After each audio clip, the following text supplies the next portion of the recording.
దేవుడంటే నీకిష్టమా, ఏ కష్టానికైనా సిద్ధమా?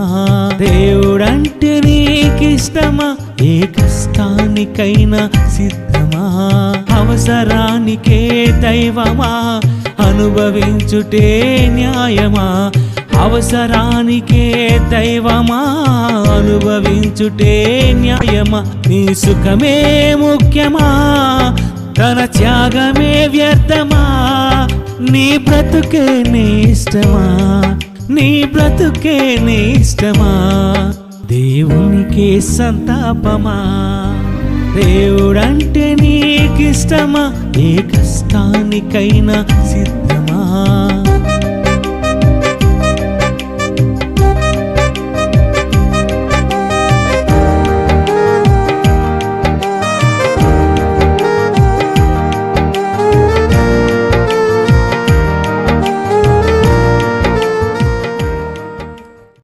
5 తండ్రి వరకు ఉన్న పాప జీవితాన్ని అంతా కూడా ప్రభు సమాధి చేయబడి క్రీస్తు అనే నాయన పునర్జన్మ నాయన మరొక జన్మలో ప్రభు నూతనంగా వారు లేపపట్టడానికి సహాయం చేయండి.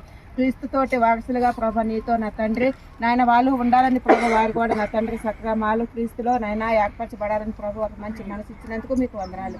వారిని వారి కుటుంబాలు దీవించండి. వారిని నాయన వారికి నాయన రాబోయే ప్రభు నాయన భక్తులు కానీ ఆయన భార్య అని కానీ కుటుంబంగా కలిసి నాయన చక్కగా నాయన కుటుంబంలో క్రీస్తులో నన్ను ఏర్పడబడటానికి సహాయం చేయమని కోరుకుంటూ సమస్త ఘనత మహిమ ప్రభావం మీరే పొందుకున్నామని క్రీస్తునామని అడిగి వరకున్నాము కన్న తండ్రి.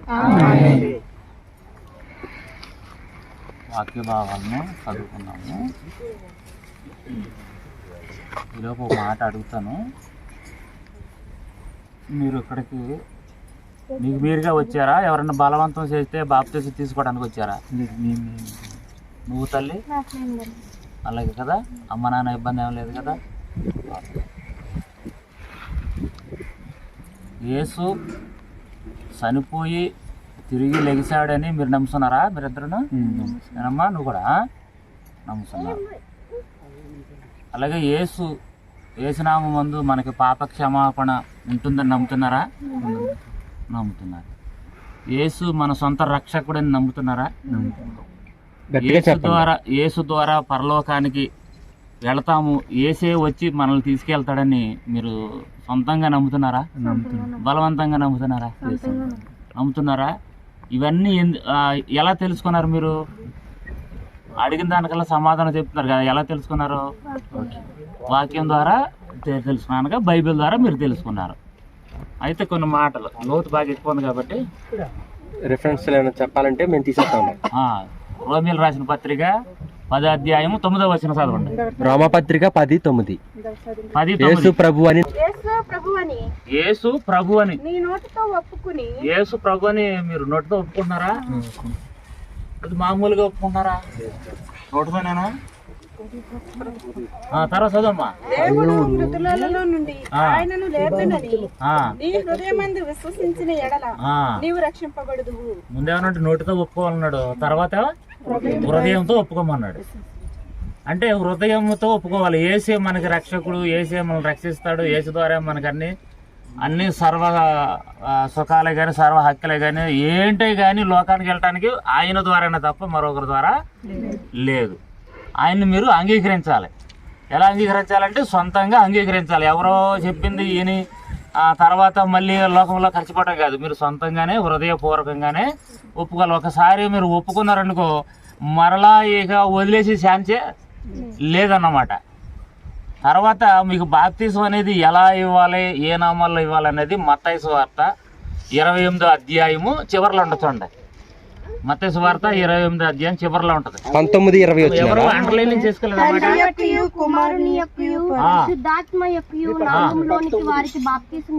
బాప్తిసం అనేది ఏ నామాలు ఇవ్వాలి, ఎన్ని నామాలు ఇవ్వాలి?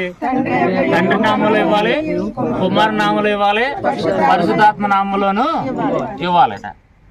మీరు బాప్తిసం తీసుకున్న తర్వాత మీరు ఏమవుతారంటే నీళ్ళలో మొలగంగానే మీ పాపాలతో మీరు సమాధి అయిపోతారు నీళ్ళలో.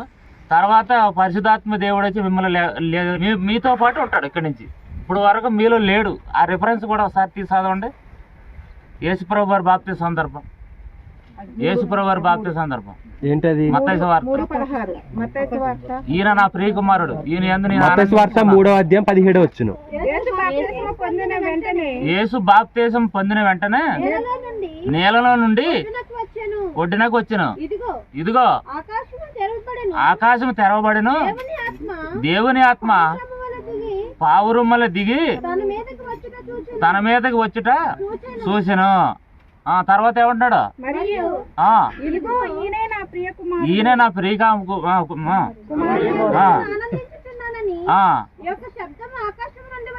వచ్చనా? అయిపోయిందా? సరే. అంటే బాప్తీసం యేసు ప్రభు వారే తీసుకున్నప్పుడే పరిశుద్ధాత్మ రావటం కాదు, మనం తీసుకున్నప్పుడు కూడా మనం కూడా ఒడ్డుకి వచ్చి రావటం వల్ల ఎవరు వస్తారంటే పరిశుద్ధాత్మ దేవుడు వస్తాడు. ఇప్పుడు బాప్తీసం తీసుకున్న వాళ్ళు ప్రతి ఒక్కరిలో ఎవరు ఉంటారంటే దేవుడు ఉంటాడు. ఏ దేవుడు ఉంటాడని చెప్పింది ఇక్కడ? పరిశుద్ధాత్మ దేవుడు. మనల్ని చూసి ఆనందించేది ఎవరంటే ఆకాశంలో నుండి మా తండ్రి అయిన దేవుడు. ఆయన ఆనందిస్తాడు.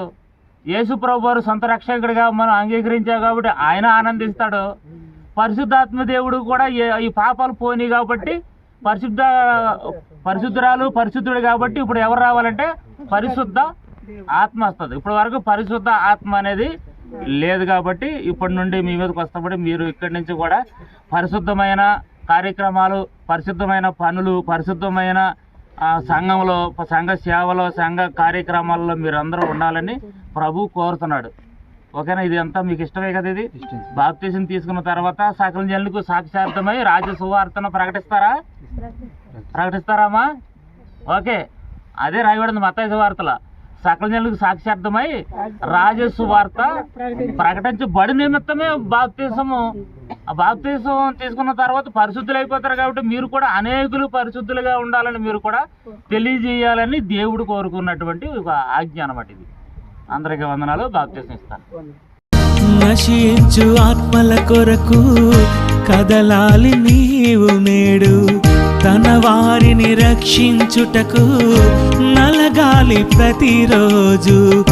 క్రీస్తునే నమ్ముట కాక శ్రమ పడుటే నేర్చుకోవాలి. నిన్ను చూసిన దేవుడే దూతలతో పొంగిపోవాలి.